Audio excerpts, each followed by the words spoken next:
parce que les financements vont sur les mesures de protection. Or, on a vu tout à l'heure qu'il y a certains systèmes d'exploitation qui se prêtent difficilement à les mesures de protection. Et d'investir, parce que c'est des subventions, on ne finance pas 100%.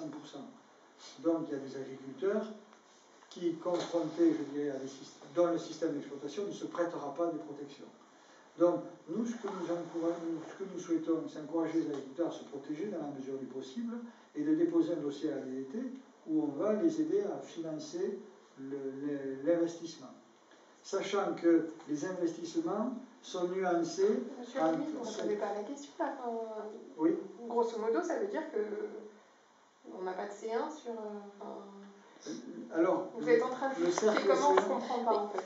Alors, le cercle C1, correspond au territoire des communes où des attaques ont été avérées, où il est probable qu'il y ait des attaques. Donc, nous avons mis dans le cercle C1 les communes. Nous avons mis dans le cercle C1 les communes où des attaques ont eu lieu. C'est la carte qu'on nous a jointe. Les communes adjacentes, on considérait quand même que le loup était susceptible d'aller à côté aussi bien que sur le site, ainsi que toutes les communes enclavées dans ce territoire. Et donc on se retrouve sur la carte comme la zone rouge étant la zone C1. La zone C2 étant une zone où il n'y a pas eu d'attaque et où il n'y a pas de probabilité d'attaque de loup à court terme, du point de vue de notre interprétation. Ce qui est étonnant, c'est que lorsque vous décriviez la potentielle carte des unités d'action dont on disposera lorsqu'elle sera garantie et juridiquement... J'allais plus loin. On allait plus loin. On n'était pas du tout sur le calque de C1.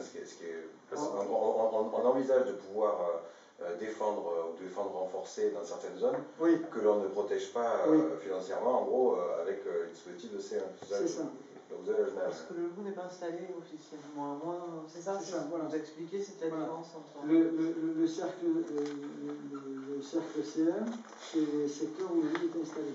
Mais l'unité d'action, en l'occurrence, lorsqu'on permet un tir de défense renforcé, c'est parce qu'on considère que le loup est installé, si j'ai bien compris. Les critères de définition d'une unité d'action et les critères de définition du cercle C1 ne sont pas les mêmes. Oui.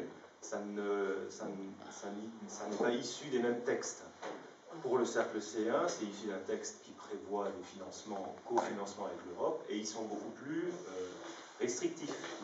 Il faut qu'il y ait beaucoup plus de probabilité à une attaque, à plusieurs attaques, que pour l'unité.